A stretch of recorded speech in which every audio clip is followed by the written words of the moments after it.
Are you trying to make me look stupid in front of the other guests? You don't need any help from me, sir. That's right.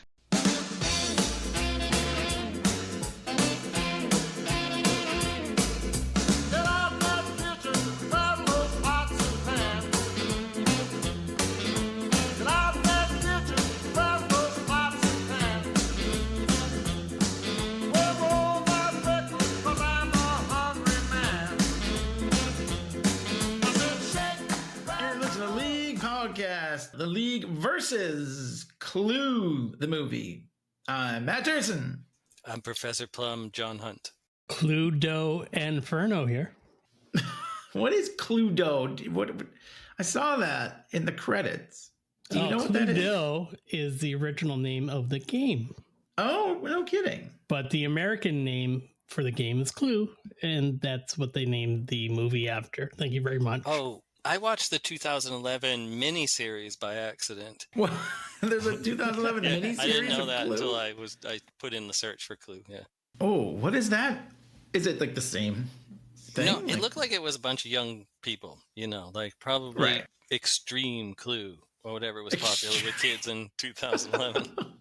I don't know what's popular. I mean, now there's like a million different clues. You know what I mean? It's like, oh, the MCU clue or the Harry Potter clue and whatever. It's like the only way they get people to buy board games, I guess. Yeah. If you just brand it with something. But yeah, and instead of a candlestick, you have the I don't know. What's the ultimate nullifier? The ultimate nullifier in the Atlantis attacks room.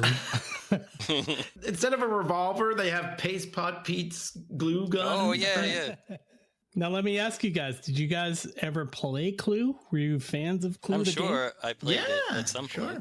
I probably big hit in my household. I mean, that's probably why I watched the movie. I was a big fan of ChristopherLloyd, but I don't think that was enough to get me. I mean, I didn't watch Taxi because of him. That was before Back to the Future, I think, wasn't it? Well, Back to the Future came out in 85. It came out the same year. This came out in 85, but I probably didn't see it until a couple years later because I probably said, oh, yeah, it's the guy from Star Trek 3. Or, you know what I mean? I mean, I knew he was Doc Brown, obviously. So when did Star Trek 3 come out again? 84. 80. Okay, yeah. Go back and listen to our Star Trek 3 podcast. Or don't. Or don't. Whoa, do. Do what you want. What do you mean? No, listen. So I played Clue, and I think because of I had an older sister, and my dad and my mom liked playing board games. That was it was just kind of like the perfect game for us. Yeah, we used to play it. I feel like, I don't know, because my older brother was into games. He still is, for that matter. But I don't remember playing with my parents that much, but we definitely played it. I might have even had a birthday where we watched the movie and played the game. I'm pretty sure that's where I saw the movie for the first time. Birthday. I love it. This is one of those movies that I watched a lot, and I watched it so much that my parents bought 2 VCRs so I could record it because I rented it constantly, and I think they got sick of paying for it. So I also have to say, we're not at final thoughts, certainly, but I think I maybe surprised you guys when I said that I was such a big, huge Hitchhiker's Guide fan. I'm also a huge Clue the movie fan in much the same way. It's like part of my personality, I would say. We'll get there to the final thoughts, but it's also one of my favorite movies. And yeah, I suppose it's part of my, as far as sense of humor, like the kind of goofy humor that they do a lot. That's definitely something I always am into in movies. And you don't see it as much anymore, Same. I don't see it very well. Well, up until last night, I'd only seen it that one time at your birthday party. So we were probably not paying attention. We probably had pizza and cake and stuff. Yeah, back when I could eat that stuff. Yeah, well, I can't eat cake either. But I mean, I can, but it would be bad. What about shark's fin soup? Yes. Anyway, yeah. So this was definitely part of my childhood, and I have to say too, because we were talking a little bit off air. I watched it obviously for this, but I had seen it even recently just to watch it, and I still think it's funny, but this and Holy Grail and maybe Naked Gun, although I don't know, I haven't watched that in a while. there aren't that many movies that I still enjoy on the same level as far as comedies. I'll just say, so I would swap out your Naked Gun, even though I like it, for like Airplane. Yeah, no, nothing against. I actually didn't see Airplane until I was like in high school for some reason. I have no idea why. Never. Because of the boobs. That's the best part. I don't know why it just never made its way around. I was too busy watching Clue and Holy Grail.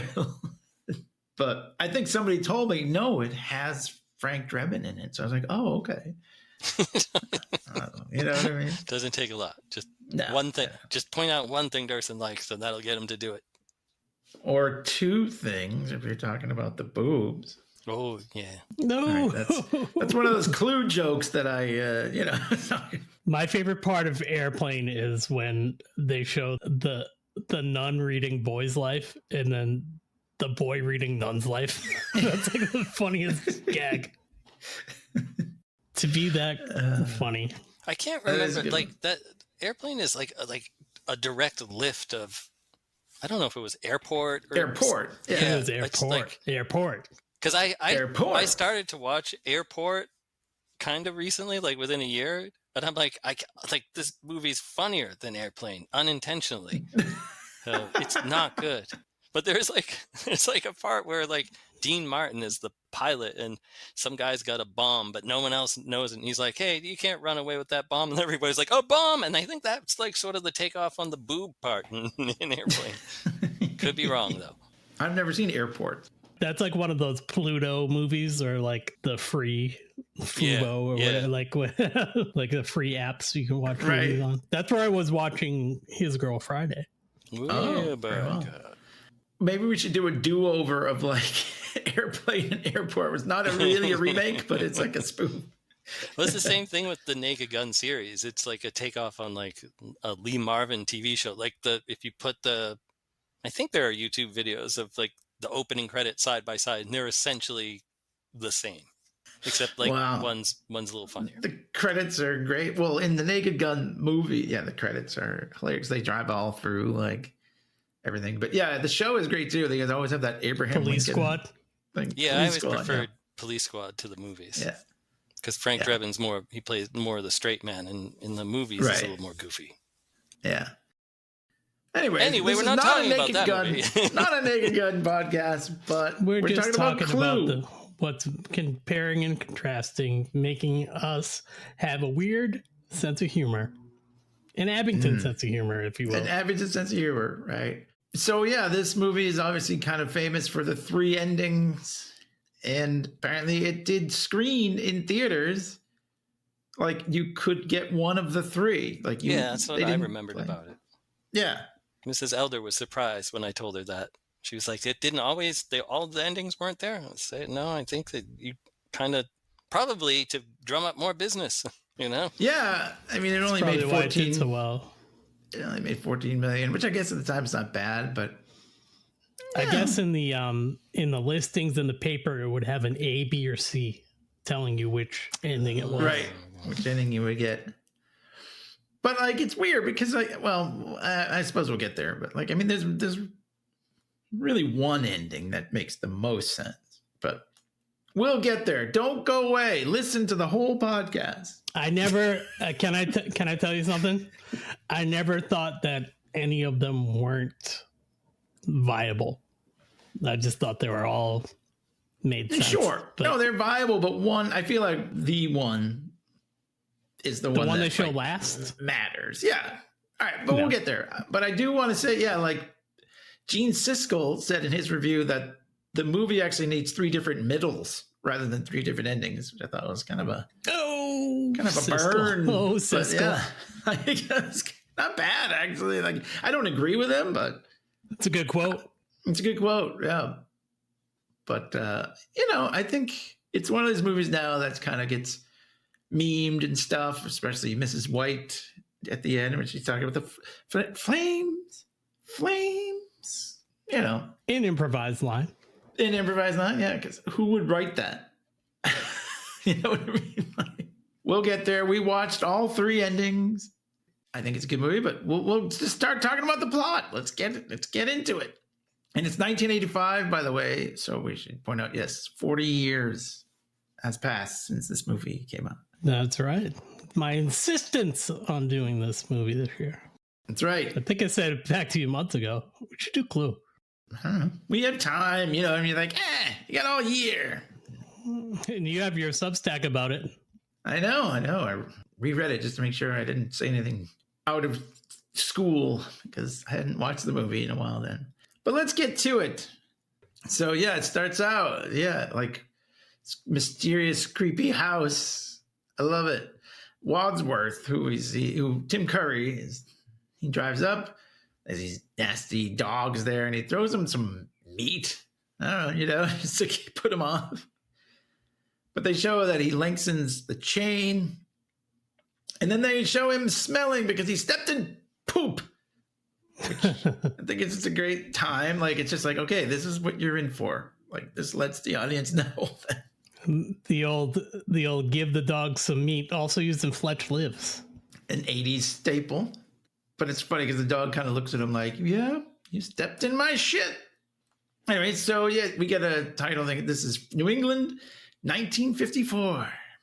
Maybe when I was a kid, I thought that was cool. I was like, oh, New England, I live there. Like, but it doesn't say what state.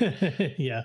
All right, so Wadsworth goes to see Yvette, the maid, who's actually wearing like a French maid outfit, like you would see in like some kind of weird porn or something. Boom.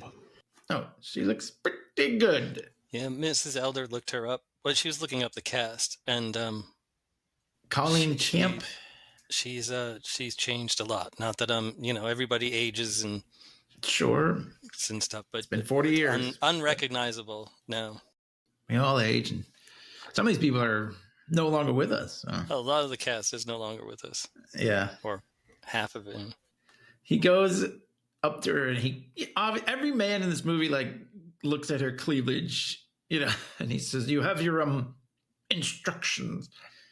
It's a lot of sexual innuendo, by the way, in this movie, in case you didn't know. But I love that she starts going like she's smelling something, and she checks her shoes, and like everybody does this for like the next 5 minutes. It's kind of. I was glad eventually they dropped that joke. I was already fidgeting and sighing at that point, though. And he goes in and sees the cook, and there's like a scary moment because she has like a big sharp knife, and she says, "Dinner at 7:30." So anyway, the doorbell rings, and it's ColonelMustard, who is MartinMull, who is one of the people who is no longer with us. But I love this guy. He was so funny to me. I don't know, just everything he was in. I mean, mostly this, but also obviously Arrested Development, where he was Gene Parmesan, the guy who would just appear like Gene. Yeah, he'd be like dressed as a plant or something. He'd just show up. Gene Parmesan, how you doing? So he says, "And who are you?" And he says, "Oh, I'm Wadsworth, sir, the butler." And he says, "And what do you do?" "I bustle." Which is, I don't know. I like it. I like it too. We also find out that they're all using aliases because he says, "Is Colonel Mustard?" He's like, "No, that's not my name. My name is," and he's like, "No, sir." So they all have an alias. So they go in, he introduces Colonel Mustard to Yvette, and he says, "Give him anything he requires, within reason, of course." Find out later on that they know each other biblically. So we get Mrs. White. She also smells the air. She doesn't check her shoes, but anyway, she's like got the widow's outfit going. It's all black and everything.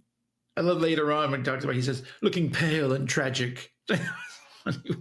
He goes in and he introduces her to Yvette. He says, "I see you know each other." And it's like, boom. They're introducing all the characters and, it's hinting at the connection. But now we meet one, like maybe when I don't know what it was when I was a kid, but MissScarlet was like my favorite character. She was something. She was really funny and, kind of a sex pot. I just thought it was great. LesleyAnnWarren. I kept thinking it was Susan Sarandon, even when I was watching it this time. A common thing. People mix the two of them up. They look similar-ish. Yeah, that's true. It's true. They do. Similar-ish. Even this time, I was like, oh, that's not Susan Sarandon. And Susan Sarandon was in Rocky Horror with TimCurry, so maybe you had that in the back of your mind.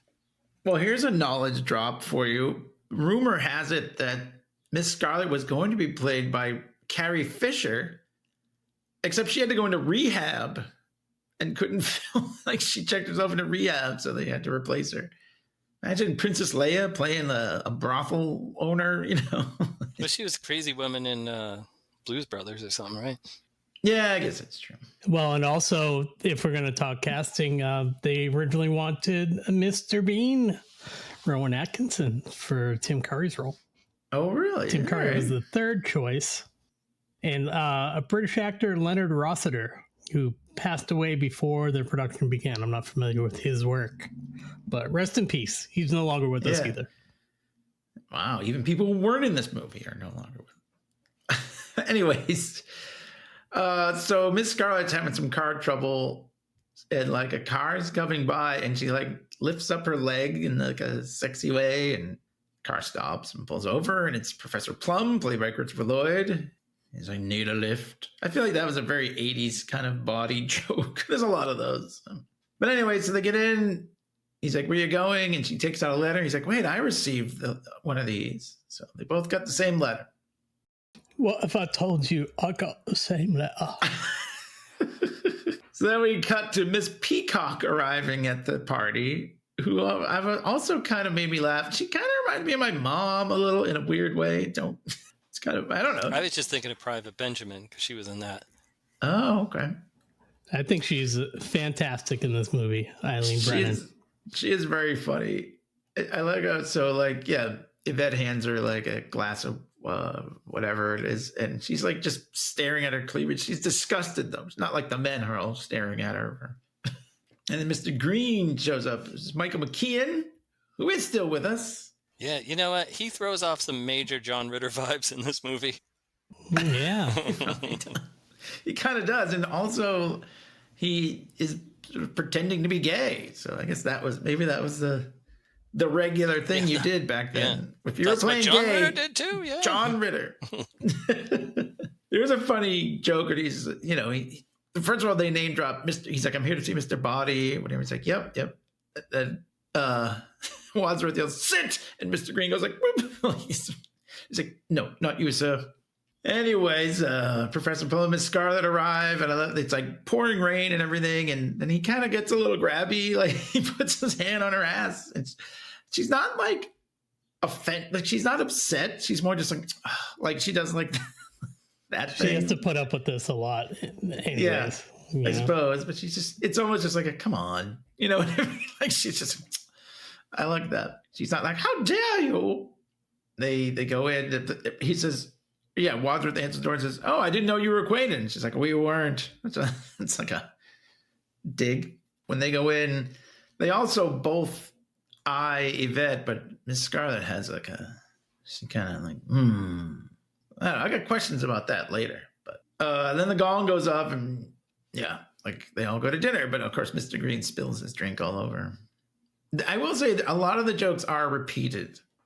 I don't know if that's something that bothered you, John, since you, whatever. I don't know. I just okay. Wasn't feeling it, I guess. All right, that's fine. But yeah, they're all about to eat, and there's a little more information. Mr. Body is not here yet, and Yvette says, "I'll keep something warm for him," and MissScarlet says, "What did you have in mind, dear?" But they know each other. Like, she worked for her. Isn't that a little... I mean, maybe. I don't know. It's weird, but it's fine. Talking about pussy. Yeah, right. I get that, but it's almost like she's digging at her own employee. I don't know. Of course she would be. That's what a madam would do. I guess so. Control. Hey, it's true. In the end, he does say, you used her like you always used her. It's funny because they're all eating soup, as you say, shark skin soup. When they're all doing that kind of awkward, like slurping. I always liked it. It's funny. And Mrs. Peacock says, well, I'll break the ice. And she just goes rambling on. And I love they're all just like looking at her. Like she's not going to stop talking. But she says she's the wife of, and she doesn't want to say it because she's like, we're not supposed to say anything about who we are. But Mr. Green says, I know who you are because I work in Washington too. And basically it comes out that they all have some kind of Washington connection. And it also comes out that because Mrs. White says her husband just lies around on his back all day. So then they serve like the food. And this is a joke that they pay off way later, but Mrs. Peacock said it's one of her favorite recipes. And he just says, I know, madam. It's going on. They all work in Washington. And then Mr. Body arrives. So this is Lee Ving. I don't know if you, Clay, maybe you have knowledge about this, or maybe we talked about this. Lee Ving from Fear. Lead singer of Fear, punk band, and apparently banned from SNL. Yeah, they fucked up SNL. I didn't know that till today. So there you go. Apparently, like, did John Belushi invite a bunch of people? He's like, oh yeah, come see Fear. And like, it was a kind of a rowdy crowd or whatever. Or was it hearsay? What did you say about it? You mean like John Belushi apparently invited a bunch of people to come see Fear? Oh, right. Yeah, that was, there was like way too many people there. They like tore the stage down basically. Like fucked it all up in there.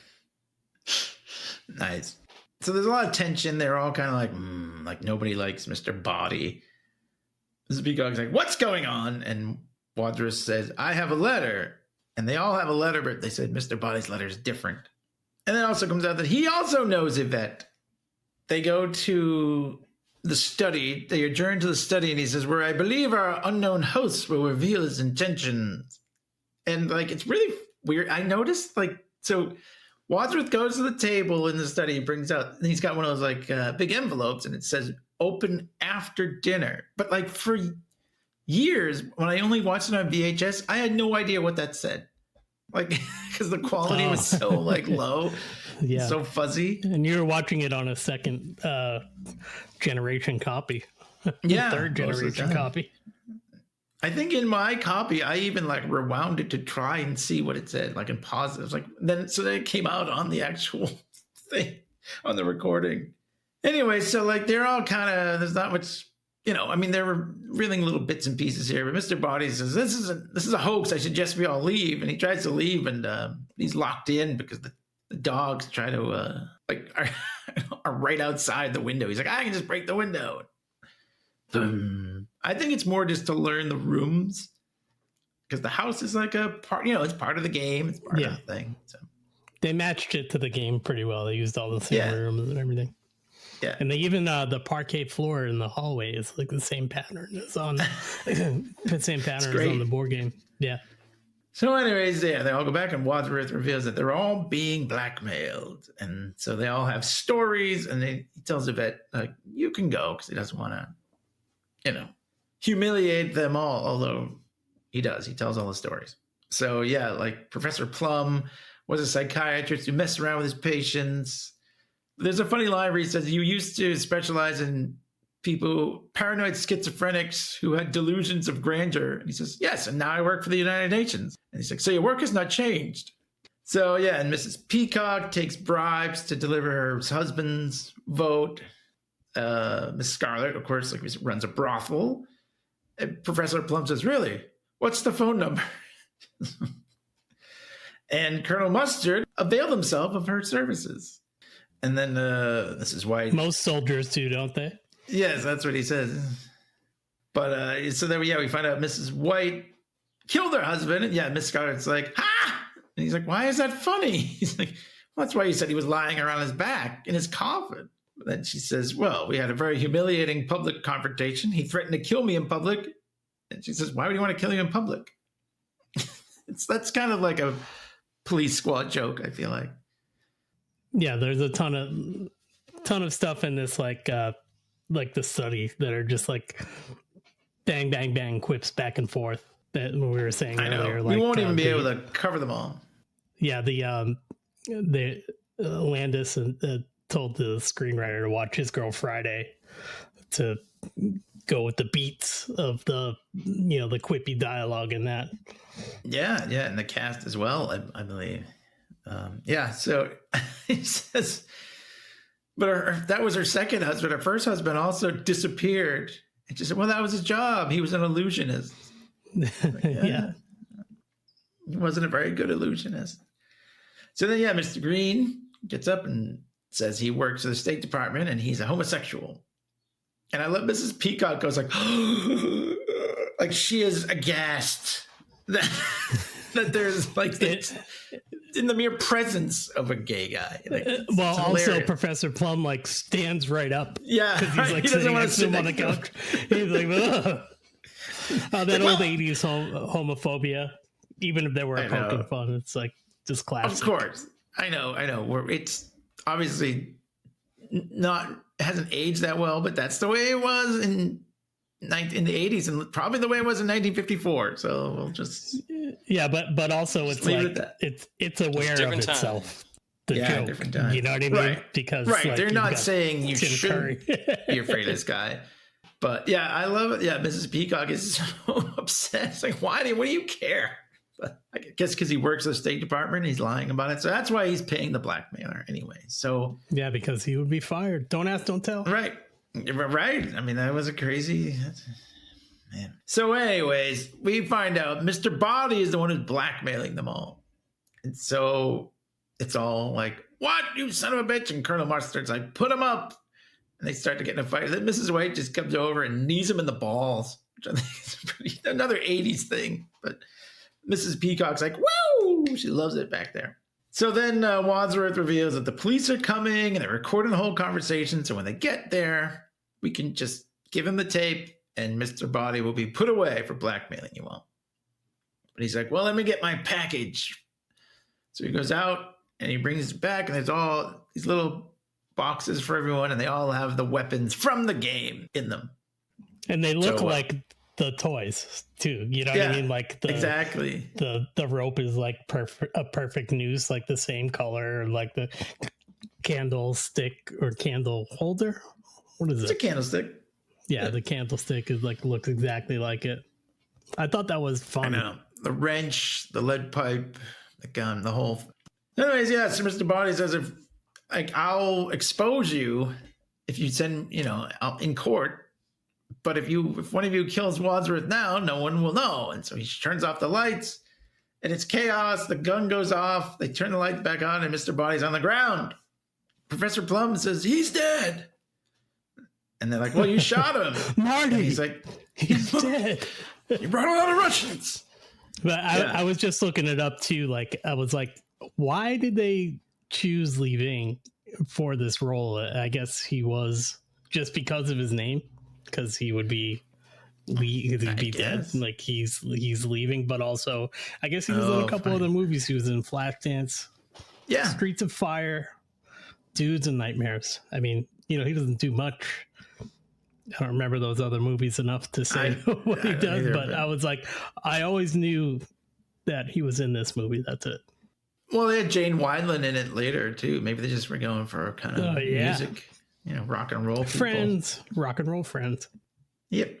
Anyway, so they turn the lights back on. Oh yeah, and like they flip him over and he's not shot. So he's like, so Professor Plum's like, there's no gunshot wound. He said, someone tried to grab the gun from me in the dark and the gun went off. So they're all like, one of them did it. And I don't know, this always cracked me up. Mrs. Peacock goes, oh God, I need a drink. She takes a sip. She goes, maybe it was poisoned. And she's like, ah! And Mr. Green slaps her. Just says, I had to stop her screaming. Another classic gag from Airplane. Right, where they all went down the line and slapped her. Yeah. Then we get another scream, and they go running out. It's like, it must be the murderer. And they say, why would he scream? And I don't usually pay that much attention to the music or the score, but when they all go running down the hall, it's like kind of upbeat, like boop, boop, boop, boop. Like Keystone Cops or something, boop, boop, boop, boop, boop. Yeah. So anyways, the person screaming was Yvette, and she's in there screaming all by herself. I'm like, what are you doing? Is the murderer here? And she's like, yeah, one of you did it. And she said she's scared because she also drank the cognac that Mrs. Peacock, was maybe poisoned. But they go back to the study. Meanwhile, Wadsworth takes the tape that they're recording the conversation, And then like all of a sudden he's very upset. And he's like, this is not what I intended. So he invited everybody because he wanted to trap Mr. Body because he used to work for him. His wife had friends who were socialists. And again, like, yeah, like everybody's aghast at this. Not even just they're all like, oh, socialists. I feel like you'd still get that reaction from some people today. Oh, yeah, you would. Yeah. He said Mr. Body was going to inform on them and the House Un-American Activities Committee would be on them. And so they were paying the blackmail, but then they ran out of money and they had to work with them for slaves. I mean, as slaves, I should say. So, and then his wife killed herself. Anyway, yeah, Mr. Body apparently thought they were all un-American. And that's why he was blackmailing them, because he had put his information to use to make a little money. He says, what would be more American than that? Corruption. Love it. I know, right? And then the first time we do this joke, when he says, well, so to make a long story short, and Colonel Musk goes, too late. So they're like, okay, like they're trying to figure out who killed Mr. Body. And they're like, who else is in the house? Only the cook. Ba-ba! And yeah, they all run down the hall. And she's dead. Dead. It's kind of funny. She's like in the freezer. And like Mr. Green tries to like catch her. Yeah, he's like, oh, I don't see anything in here. And he opens the freezer door and then he catches her. Yeah. He's like, oh, I didn't do it. I didn't do it. Somebody help me. I didn't do it. And yeah, like they don't even help. Like she her head just kind of smashes on the ground. But yeah, they're like, why would I want to kill the cook? Dinner wasn't that bad. But we find out through the course of this that Mrs. White actually has had 5 husbands die on her. And she says, you lure men to their death like a spider with flies. And she says, flies are where men are most vulnerable. And he's right. Anyway, so like, let's take the cook to the study. And they're like, why? Because he says, I'm the butler. I like to keep the kitchen tidy. But yeah, she's like a big lady. They're dragging her along. And then when they get to the door, they're like, look, because Mr. Body's body is gone. And they're like, what are you staring at? Nobody. So, anyway, yeah, so they don't know where he is. He's just gone. And then they drop the cook like it's like a loud thud. Anyway, so yeah, they're going around and like they don't know where he is, but Mrs. Peacock says, I have to go, is there a little girl's room? And she says, oui, madame. Oh, no, I just want to powder my nose. Again, a joke as a kid I thought was just the greatest. There's a little more background. They find negatives of Colonel Mustard and Yvette and flagrante delicto, which I learned from this movie is sex. I think it means, naked, right? Well, I guess that's what it means. Yeah. Anyway, so we hear Mrs. Peacock is screaming, and Mr. Body is all bloody. His head's all bloody. He's sort of like falling down on her, and they're like, he's attacking her. But he's not. He is dead now. And Colonel Mustard says, it's what we call overkill. Why would anyone want to kill him twice? So, Wadsworth is all like yelling, we have to find out who killed them and where and with what. Because this is based on a game where you had to decide that you had to figure out those 3 things. As he's yelling, the candlestick falls down off like the ledge above him. And I always thought I don't know. Again, when I was like 10, I thought that was great. And there's another, because they're like, okay, let's put all the bodies in the study. And so like Professor Plum ends up like on the couch with like his arm around Mr. Body, and he's kind of like patting the cook's butt. I don't know. This is funny. He's like using it like a couch cushion. Yeah. So anyways, they decide they're going to lock away all those weapons and throw away the key. And they go to the front door to throw it away, and Lenny from Jaws is there. Yeah, that was a surprise to me to see him in this. Hendrix. In this one, he doesn't have a name. He's just the motorist. But he's like, oh, I'm sorry. My car broke down out here. And I was wondering if I could use your phone. And he says, just a moment. And he like leaves him standing out there while they all are like, but they let him in. They lock him in the lounge, and then he goes and throws the key away. And they're like Mrs. White's like, we got to get out of here. Like, give me the key. And he's like, nope, we're all in it together now, which I think is kind of just like a I don't know, just to keep everybody in. He's like, we got to figure out who did it. And Colonel Mustard says, oh, I could use a drink. So they all go to get a drink. First he walks by and he says, everything all right? He said, yep, 2 corpses. Everything's fine. So anyways, he ends up suggesting that they split into pairs to search the house to see if there's anybody else in the house that could have done it. Do you like how he poured all the whiskey for everybody? Yeah, he poured like a nice glass for himself. He's like, anybody else? And he like kind of splish splashes it all over the table. There's also a great, I don't know, I love the back and forth when he says, Wadsworth, am I right in thinking that there's nobody else in this house? And he says, no. He's like, so there is somebody else in this house. He says, oh, no, I meant no, meaning yes. Like, and they just go back and forth with like that for a while. Yeah, then they were like, we got to get rid of the guy. And like, oh, we can't throw him out in this weather. But yeah, so they're going to split up into pairs. And then but if whoever ends up with the killer might get killed, you know, she's like, but the other half of the pair will be dead. And he says, this is war, Peacock. That was so funny. The way he said that was really always cracked me up. He said, you could not make an omelet without breaking eggs. Every cook will tell you that. And she says, look what happened to the cook. So anyways, they draw lots. Like draw straws in the monkey's parlance. And of course, so like 2 and 2 and 2. Yeah, they use matchsticks and he cuts them into different sizes. So like the 2 pairs end up together. Every guy kind of wants to be paired with Yvette, the maid, except for Mr. Green. Because then they're all like, okay, yeah, I'll search with you. And he goes, I won't. But anyways, I kind of like Professor Plum ends up with Mrs. Peacock, and he says, it's you and me, honey bunch. There's a lot of tension as they all search around, and we cut outside, and a cop is looking at a car out there, presumably the motorist that came in to use the phone. But yeah, cut back and forth to him a couple times. And then we have like sort of unseen hand grabbing that envelope full of evidence and throwing it in the fire. And then he unlocks that same hand. I shouldn't say he, because we don't know. And contrast. Unlocks the weapons cabinet.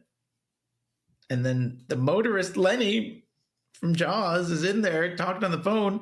Someone sneaks through behind the fireplace and whacks him with the wrench. But before he dies, he says, one of them is my old boss. So it's like, boom, another clue. So anyway, yeah, Colonel Mustard and MissScarlet are like searching the ground floor, and they end up finding the secret passage in the conservatory, which leads to the lounge, and they find the dead motorist there. But the door, it just kind of shuts behind them. The door is locked. They're like, let us in. So whatever. So they're screaming. Yvette says, I have an idea. So she goes, grabs the gun, and shoots the lock, but she also trips and shoots the chandelier, which comes up a couple times. But yeah, so the chandelier drops like right after Colonel Mustard says, I can't take any more scares. But they're like, where'd you get the gun? And she says, oh no, it was unlocked. The cupboard was unlocked. The doorbell rings again. Mr. Green says, I'm going to open it. I have nothing to hide. I didn't do it. He opens the door and it's the cop there from earlier. He says, good evening. And they just slam the door on him, which I thought was great. So he says, did a motorist come in here by any chance? And they're like, oh, nope. And then Mr. Green says, yes. So he wants to use the phone too. And they lock him in another room, the library. It's like, because there are dead bodies in all the other places. But there's no phone in there. Oh, there is a phone in there, yeah. Oh, there is. Because he gets the call from J. Edgar Hoover, which we find out later. He gets a call. He's like, can you hold on a minute? And he goes and he's like, I'm going to book you for obstruction of an officer in his duty and murder. And they open the door and they're like, what do you mean murder? He's like, I just said that you'd open the door. He's like, well, why are you getting phone calls from J. Edgar Hoover? I mean, like, nobody probably gets that joke now, right? Nobody knows who J. Edgar Hoover is probably anymore. Well, maybe if they're a student of history. Maybe. So anyways, yeah, Wadsworth goes to take the call from J. Edgar Hoover, and then they sort of have to stage this party because the cop wants to look around. They have a weekend at Bernie's kind of thing. Exactly. Yeah, it is. They kind of like put the bodies, like they're like dancing or whatever, or like making out with them. Mr. Body. Oh no, I guess the motorist. They like the motorist. They like splash booze on his mouth. The cop like goes over, like, this man is drunk. He's like dead drunk. This man's dead. Dead right. He says, he's not going to drive home, is he? He's like, he won't be driving home, officer, and I can assure you to that. We'll get him a car. Long black car. So he comes out, and like Wadsworth comes out, and he sees that the cop has been in the room where like the dead body was, and he's like, officer, I can explain. And he's like, yo, you don't have to explain anything. It's a free country. He's like, I didn't think it was that free. So they lock the cop in again. He's going to use the phone now. And they split up to finish searching the house. ColonelMustard and MissScarlet find another secret passage that leads back to the study. So, you know, these come up later. And then we don't see who, it's just a hand, shuts off the lights in the house. The whole house is dark. And then Yvette goes downstairs. There's a voice that says, did anyone recognize you? And she says, yes, and not just my face. They know every inch of my body. And then the noose goes around her neck and kills her. Poor Yvette. And then they show the cop, and he's talking on the phone. He's like, you know that big house or whatever. And meanwhile, the lead pipe shuts, you know, remember back when phones, you hung up with that little thing? And someone bashes him on the head with the lead pipe. So he is dead. And then, as mentioned, dead. Sorry. As mentioned, the doorbell rings again. The door opens, and it's Jane Wineland from the Go-Go's. And she's a singing telegram girl. And as soon as she no sooner says, I am a singing telegram, and she is shot by the gun and dead. Of the crushes I've had developed in this movie, that's top tier. That's way up there. Jane Wineland in a funny little outfit. Oh yeah. All right. I kind of feel like still looks great, by the way. Also, still looks great. Good to know. I saw the Go-Go's a couple years ago. Never seen Fear Play, but I have seen the Go-Go's. No kidding. Wow. So when they hear the gunshot, everybody kind of goes like hysterical, like they're like, ah, and like Colonel Mustard dived under the table and hits his head and everything. And then I don't know why. Does anyone know? So Mrs. White is in like a dark bedroom, and like a Jack in the Box like springs out. Like what? Is that just for comedic effect? I guess so, but there's no real purpose. Why would you have that in a room in this house? Like it could be the playroom for the kids. I guess so. And it's like gigantic. Like you wouldn't have one that big. It's like it's human size, and it just pops open. It's weird. Wadsworth is the only one who really knows. I guess he runs downstairs and turns on the lights. So they all come out, and they sort of find all the bodies. They see Yvette.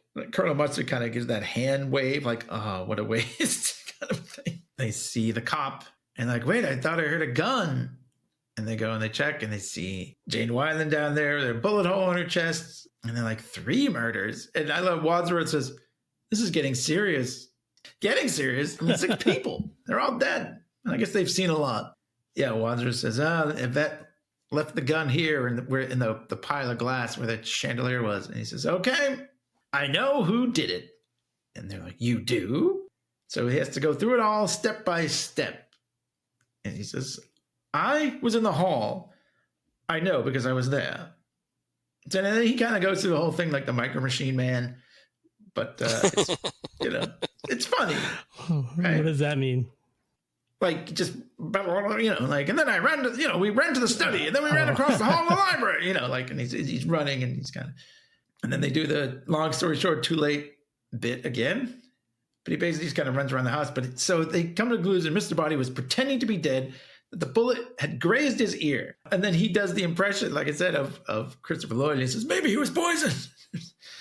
And then he grabs Mrs. Peacock, and she's still like screaming like she was earlier. And then he slaps her again, and he says, well, I had to stop her screaming, and even like fixes his non-existent glasses, which is really funny. But anyways, when Yvette was screaming, one of them wasn't in there. And who was it? Whoever it was like used the secret passage, went and stabbed the cook. But first he's like, because Wadsworth knows where the secret passage is, and he says, well, you could be the murderer. He says, don't be ridiculous. If I was a murderer, why would I reveal to you how I did it? I like all the times TimCurry like stands in for Mr. Body. You know, he's like laying down on the floor, then he falls out of the toilet again. Yeah, right. So anyways, we find out from him that the cook and Yvette were Mr. Body's accomplices to get information to blackmail them all. And because we knew Mrs. White knew Yvette, and because she said, yeah, my husband had an affair with her. I wasn't jealous. And then they said Yvette had worked for MissScarlet, and Colonel Mustard nailed her. So, that was all the thing. So, and I love so they redo the cook scene again. And like this time when Wadsworth falls out, like pretending to be the cook, Mr. Green just drops him on the floor. Yeah. So good. Yeah. So like, and they're like, why? So like somebody went back through that secret passageway where they were all looking at the cook's body and nailed Mr. Body with the candlestick and threw him into the toilet, as TimCurry says. And he says, why did he do that? To create confusion. Like, it worked. Like they go the whole thing. The motorist, someone took the key out while they were all huddling. And then, like Mr. Green kind of tries the running thing. It's not quite as to the same effect at Wadsworth, but he says, wait, so Colonel Mustard works on whatever it is, and Mr. White, Mrs. White's dead husband, was a nuclear physicist and Yvette, and he's trying to like link it all, but this is really just to make the joke about communism being a red herring. Yeah. Which is great. Anyways, so yeah, what was the deal? The motorist was Colonel Mustard's driver, so there's a connection there. And he knew that Colonel Mustard had sold radio parts during the war in the black market. So anyways, and the cop was in on because MissScarlet was bribing him so she could carry on with business. And then what about the singing telegram girl? And so it turns out Professor Plum had an affair with her. And so there you go. And they're like, all right, let's take her in the study. So they all pick her up and they get to the study. They just like flop her on the ground. But it was weird, like watching it on Pluto, it like went to commercial like right there. So I couldn't get the actual moment where they dropped her dead body. Oh, well, I don't know if that was just a glitch, or they were I had it on my iTunes. You could have watched it there. I mean, I've seen it like 50 times. But anyway, so they come to the conclusion that whoever wanted Mr. Body dead wanted his accomplices dead too. So all those other people died. So they said, well, how do you know all this stuff? Oh, like they check the fireplace and they find the burnt envelope and the burnt stuff. They're still recanting. And then the doorbell rings. And Mrs. Peacock is like, oh my God, whoever it is, they got to go away or they'll be killed. And so she opens the door and the guy's like, oh, do you believe in the kingdom of heaven? And they're Johnny all... Fever. Is that who that is? Yeah, and he's the guy from Head of the Class. Oh my God, you're right. Yeah. He looks a little different. I guess he's got a beard, a full beard. Yeah. Wow. I thought you would have scoped him out as being one of these 80s actors that's in this that makes up a great ensemble cast. Howard Hessman. That's crazy. I can't believe I missed that. See, he's still find new in things. That same world of like Spinal Tap and that's right. Yeah, I forgot he was in Spinal Tap. Yeah, you're right. Yeah, so they're like all buddies, Hollywood buddies, funnies. Yeah, funny buddies. They are funnies. So yeah, he's talking about like the kingdom of heaven is at hand, and they're like, I got news for you, it's already here. And then Mrs. Peacock says, go away. And she says, but your souls are in danger. And she says, our lives are in danger, you beatnik. I don't know why beatnik it will never not make me laugh. Anyway, so they talk about the 3 more murders. Who killed Mr. Body and the cook? And Wadsworth says, the one person who wasn't with us, Yvette. I'm like, Yvette? But why did she do it? Was she acting under orders from the person who later killed her? I'm like, who? I thought that was funny. And it turned out it was her employer, MissScarlet. Because Wadsworth says, whoever has the gun shot the singing telegram girl. And it's MissScarlet. So she had the gun in her purse. And Mr. Green's like, why'd you do it? The whole town would be implicated if you were exposed. Which is funny. Like another knock on Washington. But she says her real business is secrets. And now she has all the secrets. And she's going to keep blackmailing them. And, I'm going to sell your secrets to the highest bidders. Except you, Wadsworth. As a mere butler, you have no access to government secrets. So I'm afraid your moment has come. And she goes to shoot him. And Wadsworth says, oh, there are no more bullets left in that gun. You're not going to fall for that old trick. And he says, yes. One shot, this singing telegram, 2 at the lounge door, 2 at the chandelier, and whatever. And he's like, that's not 6. They could do like the math thing. I love like 1 plus 2 plus 2 plus 1. He's like, well, no, it's 1 plus 1 plus 1 plus 1. Well, it's 1 plus 2 plus 1 plus 1. Wasn't there a thing like if you were doing a sequence of numbers, there was like a way to do it in math, at least in the 80s? You guys remember math at all? Math. I don't even know what you mean. All I could think of is like the Bugs Bunny, like 1 for you, 1, 2 for me.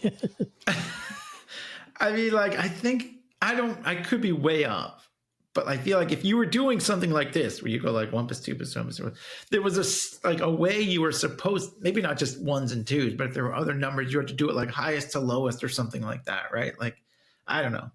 I admitted earlier, Slaw Dog and I were not in the high math class. Yeah, well, I definitely was in the medium, but probably wasn't even that high. But I just, whatever. Anyways, so she says, "Shut up." So she's like, "The point is, there's 1 more bullet left in this gun, and guess is gonna get it." But then the doorbell rings again, and while she's distracted, Scarlet's distracted. Wadsworth grabs her hand and kind of, does that arm twisting thing, and Mr. Green opens the door, and it's all the cops, including Johnny Five, or Johnny Fever. Johnny Fever.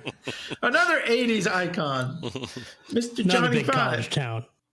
Yeah, he's the one. He's the cop, and Wadsworth was working with them. And then he's like, "I told you there's no more bullets left in this gun." And he shoots the chandelier again, and it almost hits Colonel Mustard again. And that's the first ending. All right. And they do that. Your favorite music play goes. Dun, dun, dun, dun, dun, dun, dun. Yeah, it is. And then they say that's how it could have happened, but how about this? They've got the Sting kind of like card in between it, old timey like silent movie card. I know. I love it. So yeah, ending number 2 picks up after he turns out the lights to demonstrate how they did it.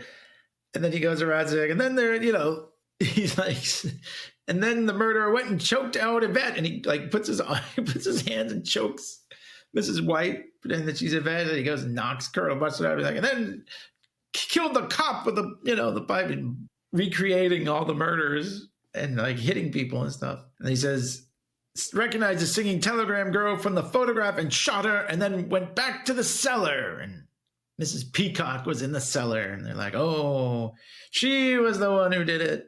And Wadsworth said her fatal mistake was admitting that monkey's brains was one of her favorite recipes. Yeah, sweetbreads. And Mr. Green says, is that what we ate? I don't know. I love that stuff. So not monkey's brains. I mean, I love jokes like that. I like to, or in the sequence, well, and in the main part of the movie too, like Mr. Green like goes, while they're like describing everything, he goes into the bathroom and he comes out and he gives Colonel Mustard like the used towel. He's drying his hands. Throws it down. So anyway, and this is where we get the joke, because it was Mrs. Peacock. It had nothing to do with the nuclear physicist's husband or Colonel Mustard's work on the fusion bomb, whatever. And they says, no, of course not. Communism is just a red herring. So yeah, Mrs. Peacock has the gun. She killed everybody. And she's like, what are you going to do about it? And he's like, nothing. I think you've done the world a service by ridding it of another blackmailer and his informers. So like, let's take the bodies and stack them in the cellar, and we all just leave together. We'll all just leave. And she's like, all right, I'll go first. And I love, he's like, be my guest, for she's a jolly good fellow. And they all start singing. She's like MadelineKahn does like a really nice like harmony. I know, I love it. She can really sing. Yeah, she was on Broadway and everything. She was great. But yeah, I love it. Candida. But anyway, so she goes outside, and then we go back inside, and we see like Wadsworth says, yeah, I worked for the FBI. That phone call from Mr. Hoover, I worked for him. And then he says, Professor Plum says, will there be a cover-up? He's like, yes. Isn't that in the public interest? He's like, but is the FBI in the habit of cleaning up after multiple murders? He says, of course. Why do you think it's run by a man called Hoover? Which is great. I love that line.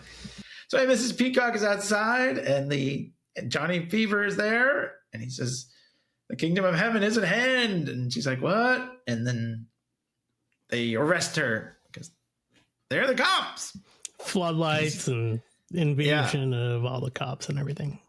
Yeah, it's like swarm. He's like, we got her, Wadsworth. He says, we're like the Mounties.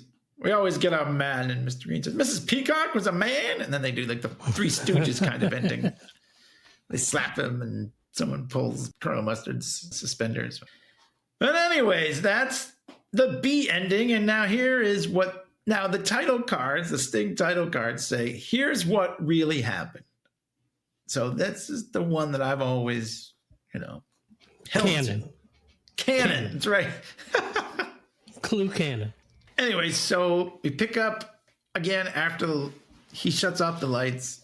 So he goes to Professor Plum first. He's like, you knew Mr. Body wasn't dead. Because even a psychiatrist can tell the difference between a patient who's alive or dead. So you pretended he was dead. And he was the one who wasn't in the billiard room when they were, when Yvette was in there screaming. So, that's when you killed Mr. Body. And they said, well, when did you kill the cook? He's like, I didn't. Oh, because they were like, you were in the kitchen with us. He's like, I didn't kill the cook. And they said, no, Mrs. Peacock killed the cook. And they play the old monkey's brains line again. So he says, not often to be found in Washington, D.C., which I don't even know. Maybe now it would be. I don't know. But maybe not, because President hates McDonald's. Yeah. Right. So anyways, they're going through this death by death, basically. And they say, so Colonel Mustard was the one who took the key when the motorist was there. And he suggested they split up and search the house. And then he killed the motorist because that was the guy who had the evidence on him.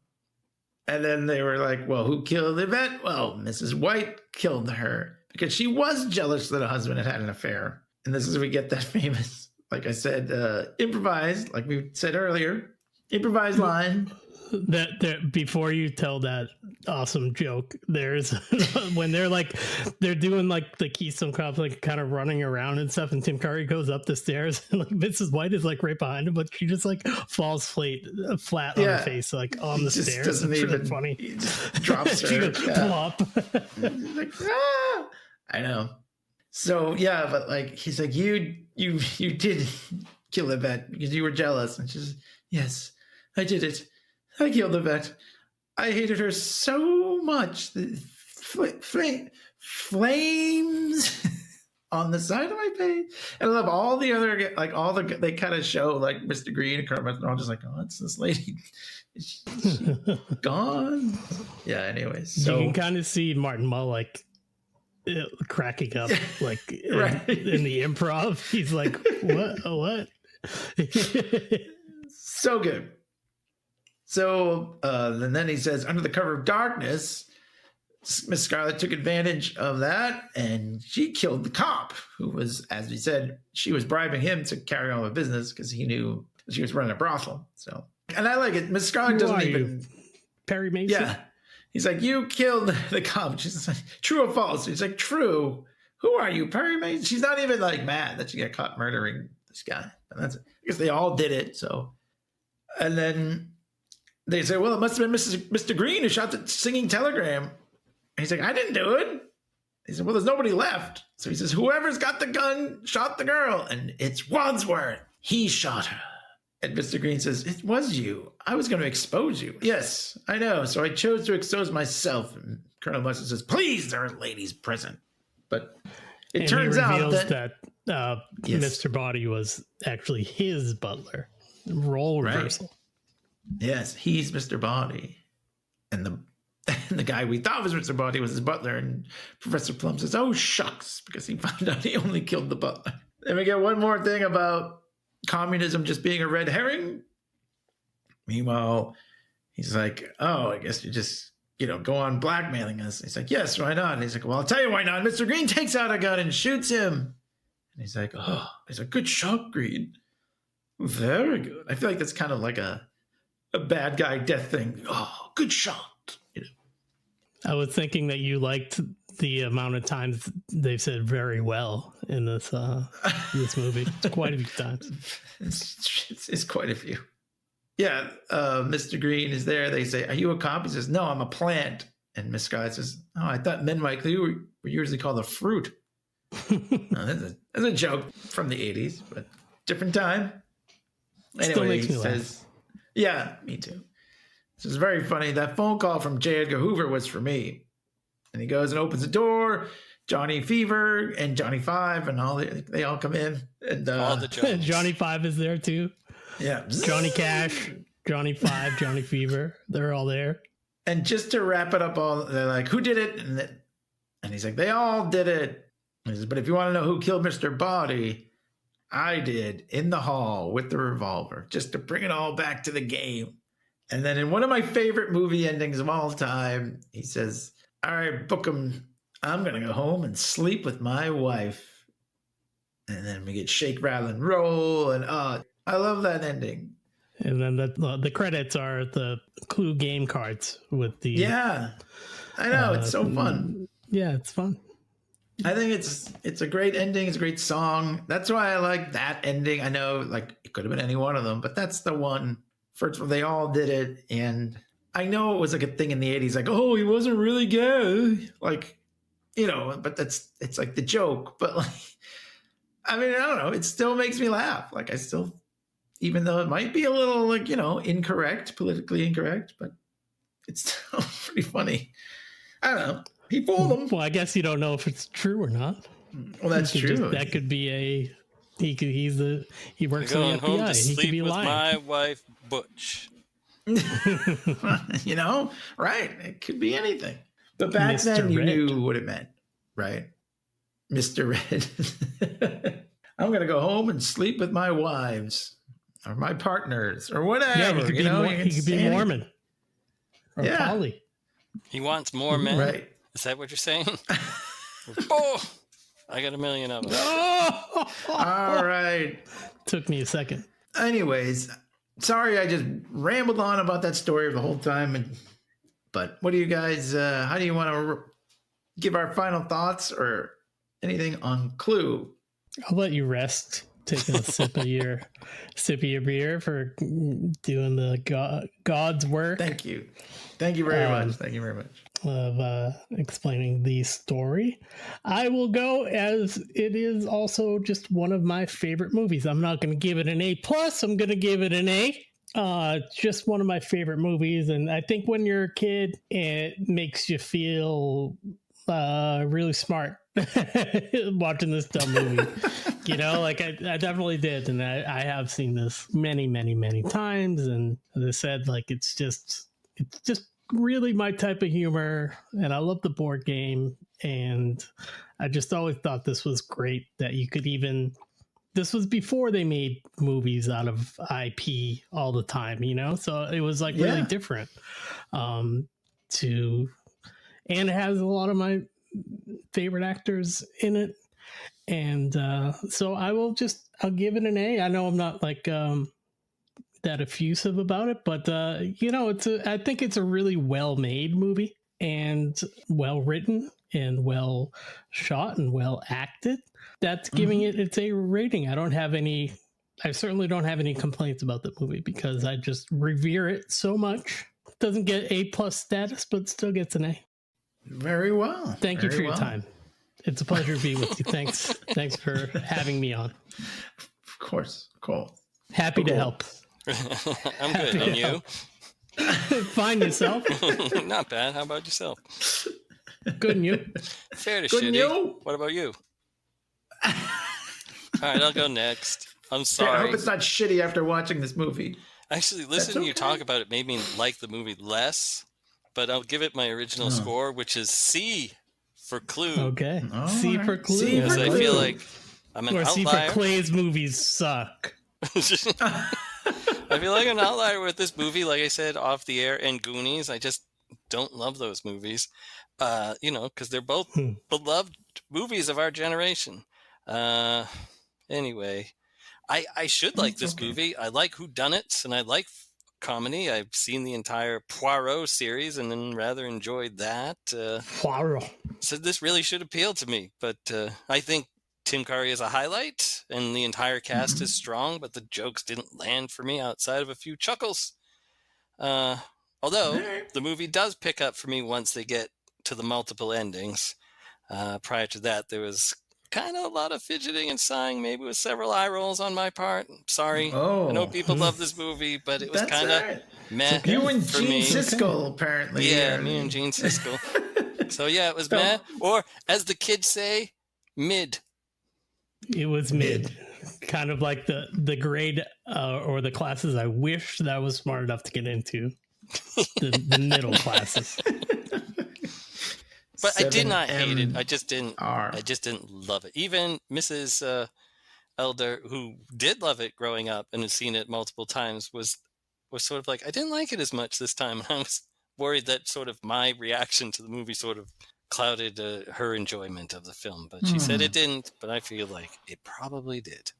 I mean, I wasn't like, oh my God, this is terrible. I was just sort of like, huh. And I don't want to color Thurston's stellar review that's coming up, but there is like the sort of X factor of watching, which we've done many times here on the new Coke League podcast, where we review movies, where we've watched some of our favorite movies. So like, I wonder when I'm watching it, how much is it objective or how much of it is like just the nostalgia that I love it, which is a big, also keystone to it. Yeah. And there's also kind of like watching it. I've run into like watching it for the podcast can be kind of like a, you know what I mean? It's not necessarily like sitting I don't down like it as much it. as I thought I did. Well, yeah, like maybe, you know what I mean? Like, it's like Cape Fear. Yeah, right. Well, your opinion has evolved, as we said. But like, so, it's happened a couple of times where you're just trying to think of stuff to say and you're trying to analyze it a little more maybe than you would. So it does kind of, affect at least like my opinion sometimes of a movie. I mean, there are definitely a few times where we've talked about it. I'm like, oh, I guess it's not bad or whatever. Or my opinion can go up too. But most of the time it's kind of like a lot of movies don't always stand up to the kind of analysis that I'm putting them through. So, but yeah, I think I agree with Clay. This gets an A. The performances, the cast is great. There is a nostalgia part of it, I'm sure. Like if I'd sat down today and I'd never seen it before, I might think it's kind of silly or whatever. But I think the writing to me is really good. I mean, all three endings are plausible. Like they all work. And I don't know, some of the jokes, which maybe some people might roll their eyes, obviously, or fidget inside. But some of them were like sort of like Secret Monkey kind of jokes that we would have made. Probably. And I had a character rolling his eyes in one of our Secret Monkey comics. Was it me? No, it was Bon Tongans or whatever. Oh, right. But I mean, some of the jokes are a little like, I don't know. There's just that kind of His Girl Friday kind of like screwball kind of stuff. Some of them are very bawdy, like I said, and I didn't even get half the jokes when I was a kid. So that can't be something that is just nostalgic because I didn't even know half of those jokes. So I guess you could say it has grown on me, especially a lot of these political kind of jokes. Maybe it's just because of where we are now in the world, but in the MissScarlet ending, Professor Plum says, we could expose you, like, all those murders. She's like, I hardly think it would enhance your reputation at the UN, Professor Plum, if you're implicated not only in adultery of one of your patients, but in her death. And he's like, you don't know what kind of people they have at the UN. I might go up with their reservation. Probably would if it was around now. But anyway, so those kind of jokes, I get that. I got that joke even as a kid, but it hits different as an adult. So, I mean, yeah, nothing really to say except it's great. And I read that Ryan Reynolds was maybe working on like a remake. And I really hope they don't remake it. I don't think it would work again, but what do I know? I'd probably still see it. Yeah, I feel like I don't really want to see the Liam Neeson Naked Gun movie either. Yeah. Right. You know what I mean? Yeah, I know. Some of these things work once, and it's And contrast. And just be glad you had once, But you can't just always remake it, because we know they would probably do like the Everybody Did It, and besides, we already have Knives Out, so what do we need Clue? Mm. Anyways, I gave it an A, and I guess that's all I got. Definitely go see it. Plays in a lot of like those, old school theaters. I saw it at the Coolidge a few years ago. Well, yeah, it's great. It's definitely on the short list of comfort food movies that I will watch. It's not like I have cable and can just flip around, but like I have it and I can just put it on. It's one of those. Yeah, I remember like, I don't know, not many months ago now, but I was, I have a Fire TV into the Amazon screen that comes up first, and it's just recommended movies. And I was like, oh, Clue. Yeah, you're right. You're right to recommend that. I'm going to watch it, So they don't always recommend good movies, but so yeah, it's kind of like the modern day channel surfing, but it's one of those movies that I have to watch if I want to see if they're ever going to give me more endings. Well, anyways, I guess that's all we got, right? Any other thoughts? Sorry, John. Nope, sorry. Sorry to put you through it, John. I gave it a C. You didn't hate it. Cape Fear was way worse. Yeah, Cape Fear. Boy. I meant to say this at the beginning, not related to Clue at all, but I wanted to say I'm very sad. I was very sad to hear that Peter David had passed away the other day. Yes. It used to be a comic book podcast. I would always try to talk about his books we'd on the show. We'd always talk about the time we walked out of his presentation. No, now I really feel bad. Awkward. Well, now I feel less bad because now at least he's not around to remember it. I'm sure he held that one. He I actually met him later at a signing. Oh, nice. And I met him once too. He was very nice. Yeah, he was very nice. Rest in peace. He had like a funny thing because he was writing X Factor at the time, and there was like two characters it wasn't like they insinuated that they had sex, and he said that Marvel like was sort of like coming down on him for what he could and couldn't say about the sex, and he says in that same month DC published that Dark Knight Strikes Again or whatever sequel, and like Superman and Wonder Woman had sky sex. He's like, I can't even say like, because it was multiple man. This was the joke, like and she said something about the woman came up to him and said something about multiple, like multiple orgasms, and he's like, I couldn't say multiple in my book, and they're just out there having sex in the sky. Very poorly computer colored sky sex. Dark Knight Strikes Again. But also I remember when I met Peter David, he was wearing like the multiple man like t-shirt. Like the shirt. Whenever I like am tempted to buy a shirt that like looks like screen printed, like Thor's chest or something. Right. I'm like, I remember how Peter David looked in that shirt. Think the best of it. That X Factor run was great, and the Hulk when. Right. When I would go up to the spinner rack that we all shared, I didn't really know much about comics. I just wanted to get G.I. Joe. So I would like pick up like a random like Ron Lim Captain America and be like, I know what the Hulk is. I've seen the TV show. I'll grab this Hulk. And then it all started for me then. I mean, he wrote Hulk for 12 years. Can you believe that? Wow. That's crazy. And definitely changed the character. He brought back the Gray Hulk. That was the first time we'd seen him in forever, and sort of introduced Bruce Banner as having like a multiple personality disorder, and that he had been abused and stuff like that. Like it was really changing, just changed the character a lot. So yeah, he wrote a lot of other stuff, but he had a lot of health problems later in life, and apparently at one point like his Medicaid got just cut off. A few years ago, I donated to like a Kickstarter that was supposed to be for his medical bills. Yeah, me too. Yeah, just sucked. Like it's just that he had all these problems, and it kind of all stemmed from not being able to get the help he needed. So you should write a comic book about that. Yeah, maybe. No one will buy it, but I'll write it. But sad to hear that. I was a big fan. Sad day. Rest in peace, Peter David. Yes, indeed. And Jodan Baker. I know. Oh my God. Who died right after we did our Cape Fear thing. I know, it was like 2 days or whatever. I felt a little bad. We took a couple shots at Jodan. It was all in good fun. It was in tribute. It really was in tribute. We got to talk about him. We didn't, we didn't even know. I know. I mean, he was like the highlight of that movie. That's what he said. He was the best part. Drinking his Jim Beam and Pepto.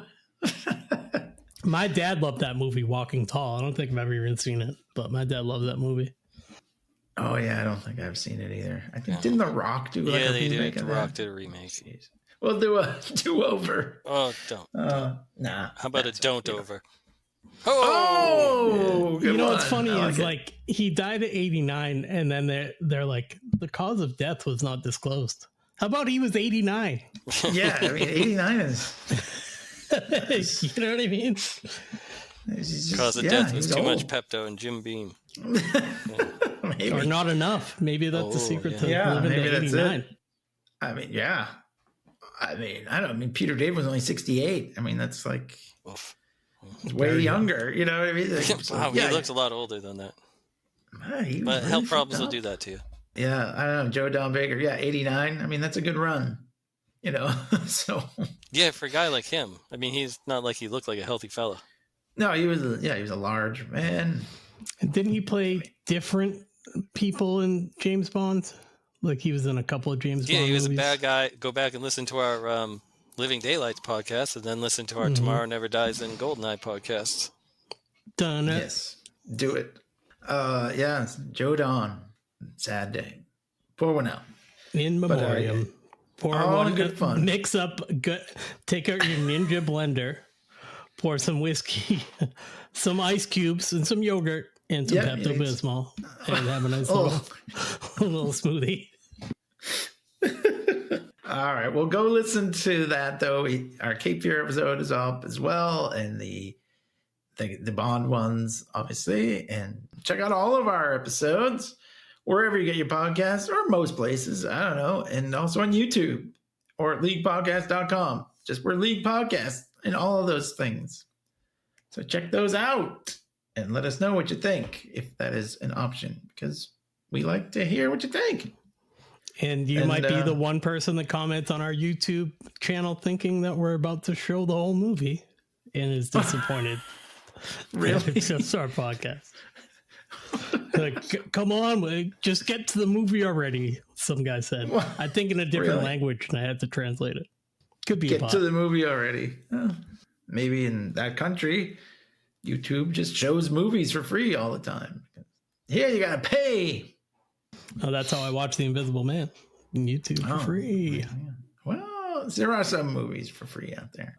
I like when we pick movies that are free. I don't like to rent movies like Cape Fear and then realize I just paid for a crappy movie. So stupid. Anyways, I think that's all we got, unless you want to record another ending and then another ending. No, just get to the ending. Too late. Too late. All right, well, thanks for listening, everybody, and we will talk to you later. Adios. No. Well, you never found nothing to say, no dog, no soul. Shake, rattle, and roll. I hated her so much. Flames on the side of my face, heaving breaths